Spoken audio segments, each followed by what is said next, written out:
26 எலெக்ஷனில் யார் சிஎம் ஆகும்னு நினைக்கிறீங்க? விஜய் தான். விஜய் தான். ஏன்?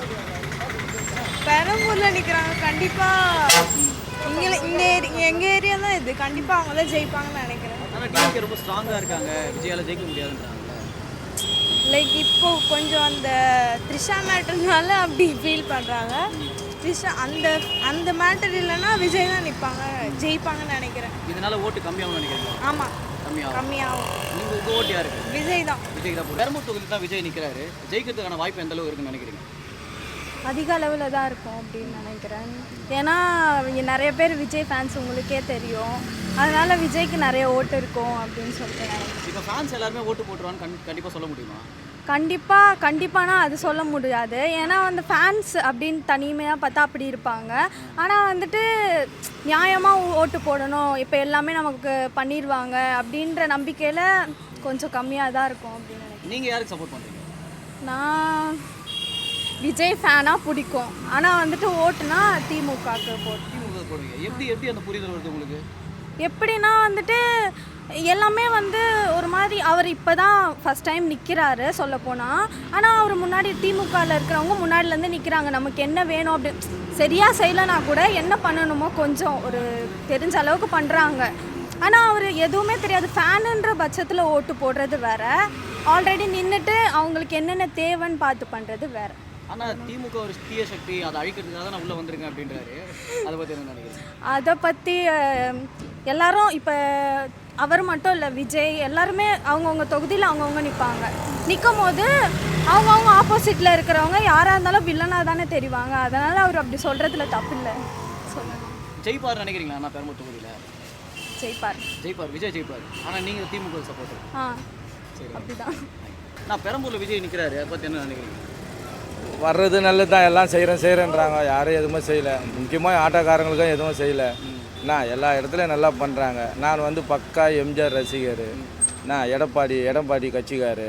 ஆனால் இருந்தாலும் இவர் நான் ஆணையிட்டால் அது நடந்து விட்டால் ஆனால் எல்லாத்துக்கும் எம்ஜிஆருக்கு தான் பேசுகிறாரு. அதனால் அவருக்கு தான் ஓட்டு. எங்கள் ஓட்டு 24 ஓட்டும் அவருக்கு தான் நாங்கள் போடுவோம். அடுத்து எம்ஜிஆராகவே விஜய் சொல்கிறாங்களே நிறைய பேர், என்ன நினைக்கிறீங்க? செய்கிறத பார்த்து தானே சொல்ல முடியும். இப்போ தானே உட்காடுறாரு. எம்ஜிஆர் என்ன செய்கிறார்? அவர்லாம் எவ்வளோ செஞ்சுருக்கிறாரு, மக்களுக்கு எவ்வளோ பண்ணியிருக்கிறாரு. இது வரைக்கும் யாருமே பண்ணலை. அவங்க குடும்பம் அவங்க ஃபேமிலி தான் எல்லாம் பார்த்துக்கிறாங்களே தவிர மக்களுக்கு யாருமே எதுவுமே செய்யலை.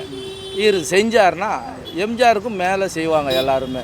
எம்ஜிஆரோட ஒப்பிடுறது சரின்னு நினைக்கிறீங்களா? ஏன்னா அவருக்கு இருந்த அரசியல் நாலேஜே வேறு. 10 வருஷம் ஒரு அரசியல் இருந்துட்டு அப்புறம் தான் அவர் முதலமைச்சராக வேட்பாளராக நின்னார். ஆமாம், இவர் அதை பற்றி என்ன நினைக்கிறீங்க? இவர் எடுத்தோன்னே எம்ஜிஆரோட ஒப்பிடுறாங்க எல்லாரும். இப்போ போடுறாங்கன்னா எம்ஜிஆர் மாரி பண்ணனால தான் எம்ஜிஆருன்றாங்க. பண்ணலன்னா சிவாஜி கணேசன் தான் சொல்லுவாங்க. அவர் எம்ஜிஆர் மாரி பண்ணுறாரு, எம்ஜிஆர் மாரி தான் வருவார். என்ன இப்போ அரசியல் வந்து ஒரு 2-3 வருஷம் ஆகுது. என்ன மக்களுக்காக நிறைய நல்லது பண்ணிருக்காரு நினைக்கிறீங்க? மக்களுக்கு இன்னும் பண்ணலை. அவர் சம்பவம் நடந்தது தான் அவர் எல்லாமே செஞ்சுன்னு இருக்கிறார். இன்னும் பண்ணலை. ஆட்சியில் உக்காந்து தான் அவர் என்ன பண்ணுறாருன்னு நம்மளுக்கு தெரியும். நீங்கள் விஜய்க்கு சப்போர்ட் பண்ணால் என்ன ரீசன்?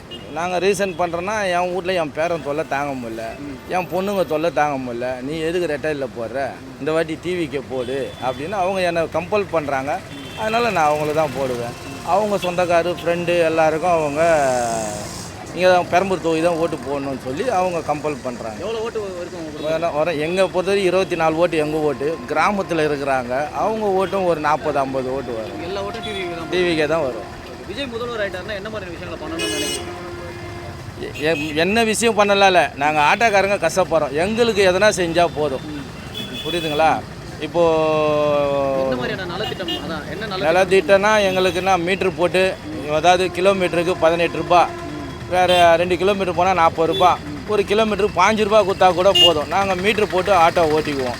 இந்த ஆட்சிலையும் சொன்னேன் எடுக்கலை, அந்த ஆட்சிலையும் சொன்னேன் எடுக்கலை. இது வரைக்கும் மீட்ரு திட்டமே வரல. நாங்கள் தான் நாய்ப்படாத ஸ்ட்ரைக் பண்ணின்னு அதை பண்ணின்னு இதை பண்ணின்னு சரக்காட்சின்னு அமங்கலம் பண்ணிக்கிறோம். ஆனால் இந்த வாட்டி மீட்ரு எங்களுக்கு கொடுக்கணும். யார் ஆட்சிக்கு வந்தாலும் நல்லபடியாக ஆட்டோக்காரங்களுக்கு எந்த சலுகைகளை. இப்போது ஆந்திராவில் ஏற்றுங்க, ஜெகன்மோகன் ரெட்டி அதாவது எஃப்சிக்கு 10,000 தராரு. ஜெகன்மோகன் ரெட்டி 10,000 தராரு. அங்கே வந்து வளர்ச்சி அதிகம் தான், வளர்ச்சி கம்மியும் அதிகம். சென்னையில் தான் வளர்ச்சி அதிகம், ஆந்திராவில் வளர்ச்சி இல்லை. ஆனால் இருந்தாலும் அவங்க செய்கிறாங்க. இங்கே என்ன செய்கிறாங்க? ஒன்றுமே இல்லை. நாங்கள் உழைச்சாதான் கஞ்சி அந்த மாரி ஆயிடுச்சு. இப்போ திமுக ஆட்சிக்கு வந்தப்போ போராட்டங்கள் அதிகமாயிடுச்சு அப்படின்றாங்க. எங்க எடுத்தாலும் நிறைய போராட்டங்கள் வச்சுட்டு இருக்கு, நிறைய போராட்டங்கள் நடந்துட்டு அதை பத்தி போராட்டம் நடக்குதாங்க. எந்த போராட்டம் நடந்து என்ன நடக்குது ஒன்றும் கிடையாது. ஆனால் இவர் விஜய் வந்தார்னா எங்களுக்கு நல்லா செய்யணும், அவ்வளோதான்.